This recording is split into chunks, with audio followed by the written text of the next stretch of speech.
La Bible dit, car Dieu a tant aimé le monde qu'il a donné son Fils unique, afin que quiconque croit en lui ne périsse pas, mais qu'il ait la vie éternelle. Dieu t'aime et il a envoyé son Fils unique sur terre, mourir sur une croix, dans l'objectif de te sauver, parce qu'il t'aime. Que dirons-nous donc? Dieu serait-il injuste? Certainement pas.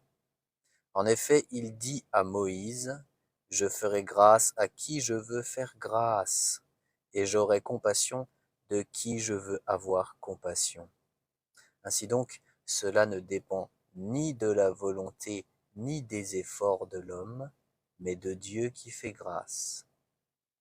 L'Écriture dit en effet au Pharaon, là c'est le verset 17, l'Écriture dit en effet au Pharaon, « Voilà pourquoi je t'ai suscité.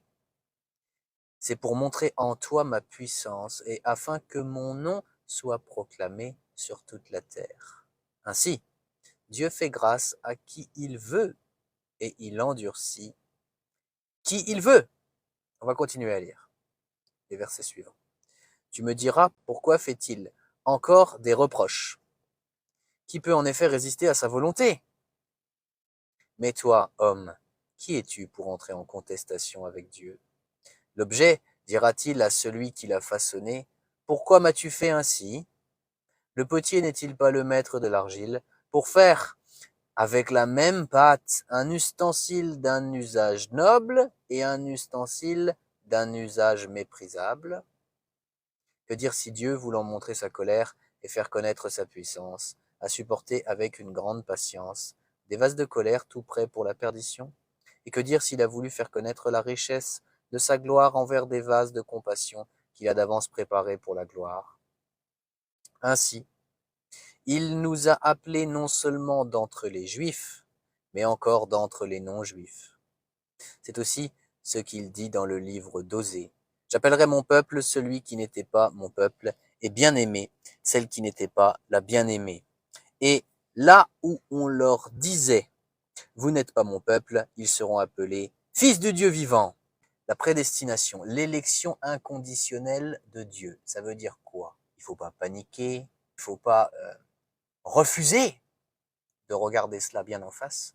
C'est une doctrine biblique. Une doctrine biblique qui remet bien Dieu à sa place. Dieu est celui qui fait ce qu'il veut.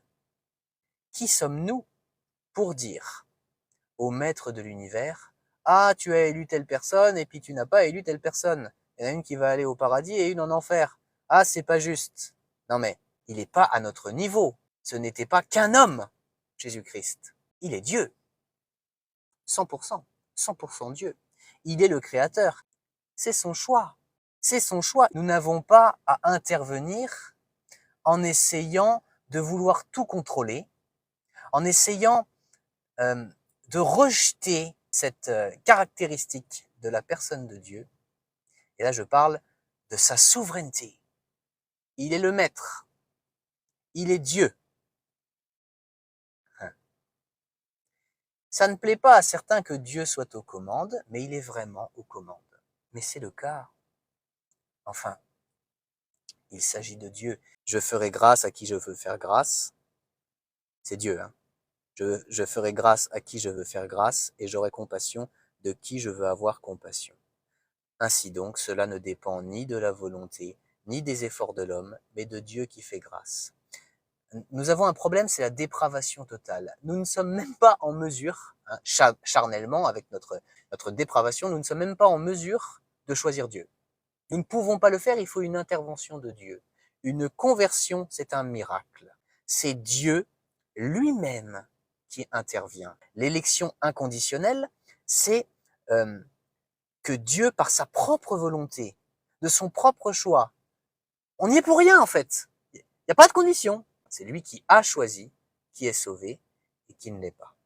Alors être sauvé, est-ce que ça déresponsabilise l'homme? Et est-ce que c'est parce que Dieu a choisi qu'on est plus libre, qu'on est plus libre et qu'on est plus responsable de nos choix?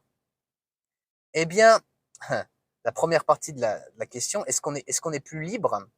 On n'a jamais été libre. Déjà, on est enchaîné par le péché avant notre conversion. Et deuxièmement, notre liberté ne dépasse pas la souveraineté de Dieu. Dans ce sens-là, on n'a jamais été libre et on ne le sera jamais. Nous ne sommes pas au-dessus de Dieu. Par contre, est-ce que ça nous déresponsabilise? Bien sûr que non. Sinon, Dieu serait pécheur. Hein? Si Dieu serait responsable de nos choix à notre place. Non, nous sommes pécheurs. Le péché, c'est le vol, le mensonge, l'hypocrisie, la pornographie, l'occultisme, la haine, la colère qui n'est pas maîtrisée, etc. Il y a plein de péchés.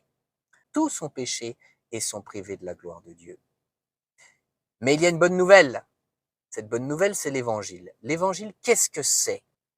Alors, Dieu a choisi et Dieu est amour. Dieu propose le choix entre l'enfer éternel, qui sera une conséquence du péché, hein, une conséquence éternelle du péché. L'enfer éternel, ça fera partie de la justice de Dieu. Ce sera des souffrances sans fin, sans repos, sans répit. Ce sera un lieu où les gens souffriront sans fin, sans repos, sans répit. Pour toujours, ça ne s'arrêtera jamais, ce sera terrible. Il y a ce choix-là de cette mort éternelle, ou alors, par la grâce de Dieu, suivant son plan, par son élection, il y a le choix de la vie éternelle. Il y a le choix de Jésus-Christ. Jésus-Christ est le chemin, la vérité et la vie. Jésus-Christ est Dieu. Il s'est incarné. Il est venu sur terre. Il est venu mourir pour tout le monde. Hein? Il est venu mourir pour tout le monde. Ne me faites pas dire ce que j'ai pas dit. Il est venu donner sa vie pour le monde entier, dans l'objectif que le monde entier soit sauvé. Mais il a payé les péchés seulement des élus. Sinon, personne n'ira en enfer. Qu'est-ce qu'il faut croire pour être sauvé? Qu'est-ce qu'il faut croire pour être libéré du péché? Qu'est-ce qu'il faut faire par la grâce de Dieu pour être sûr d'aller au paradis? Qu'est-ce qu'il faut faire pour vivre enfin pour la gloire de Dieu, avec Dieu au centre dès maintenant et pour l'éternité au paradis, là où il n'y aura plus jamais aucune souffrance? Eh bien, il faut croire et se repentir par la grâce de Dieu. C'est une grâce de Dieu. Tout par grâce. Tout par grâce. Alors qu'est-ce que tu dois faire par cette grâce de Dieu, selon son plan? Croire et te repentir. Mais quoi? Ça veut dire quoi?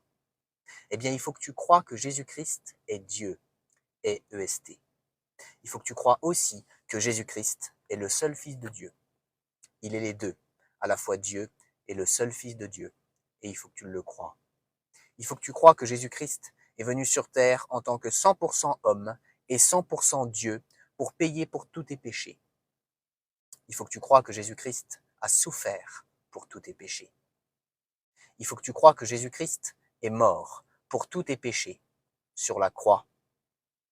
Il faut que tu crois que Jésus-Christ a été enseveli, c'est-à-dire qu'il a été mis au tombeau une fois qu'il était mort, évidemment.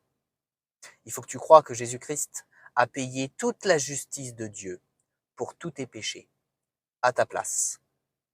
Il faut que tu crois que Jésus-Christ a payé ton enfer éternel à ta place. Et je ne dis pas que Jésus-Christ est allé souffrir en enfer.